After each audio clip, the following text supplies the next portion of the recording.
अवधूत चिंतन श्री गुरुदेव दत्त. श्री स्वामी समर्थ. जय जय स्वामी समर्थ.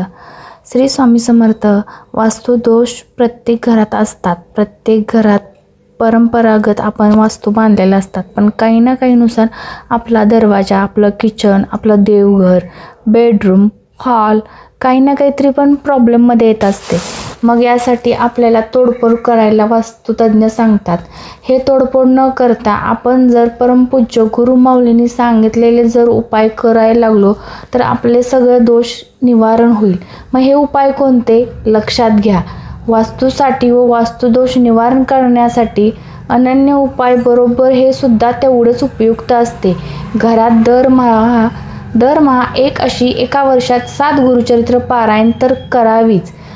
त्याबरोबर घरातील रोज क्रमशः 3 अध्याय सारामृतचे पठण व्हावे. 11 माळी किंवा 1 माळी स्वामी समर्थ महाराजांचा जप झालाच पाहिजे.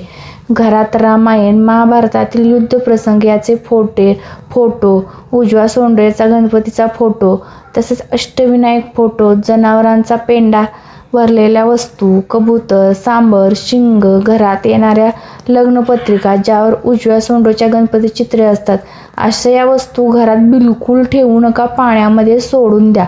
नवीन जागेत वास्तुशांती पूजन केल्याशिवाय राहण्यात जाऊ नका. मुहूर्त नसल्यास कलश पूजन करून राहा व नंतर मुहूर्त बघून वास्तुशांतीचे पूजन करा. या बाबतीत कसलीच गडबड करू नका. प्रत्येक गोष्टीला काहीतरी नियमावली असते आणि ते नियमावलीचे पालन करूनच तुम्ही पुढची सेवा करा. घर झाडताना नेहमी दक्षिणेकडून उत्तरेकडे, पश्चिमेकडून पूर्वेकडे झाडावे. वरील सर्व वर्णन राहण्याच्या तसेच कामाच्या जागेस व दुकानात पण लागू राहते. कारखाने, फॅक्टरीची, व्यवसायाची जागा यांची रचना सेवा दिंडोरी प्रणीत सेवा केंद्रातून तज्ज्ञ आर्किटेक्ट, इंजिनियर, सेवेकरी यांचा सल्ला मार्ग घेऊनच करावी. यश 100% मिळेल. मुख्य केंद्रात दिंडोरी येथे अवश्य नकाशा घेऊन जावा. यासाठी आपल्या केंद्रात नजदीकच्या एका जाणत्या सेवेकऱ्याकडे संपर्क साधा आणि त्यांच्याकडून नंबर घ्या. घरात जर मानसिक शांती, सुख, समाधान, आर्थिक स्थैर्य हवे असेल तर प्रत्येकाने वास्तुशास्त्राचा उपयोग करूनच घेतला पाहिजे.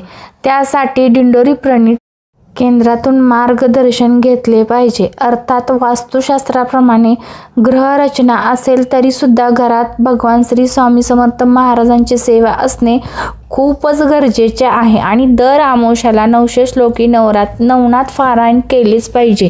याने आपल्या घरातील काळ, वाईट शक्तीचा, करणीबाधेचा परिणाम दिसून येत नाही. आपल्या घरात सुख समाधान लाभते.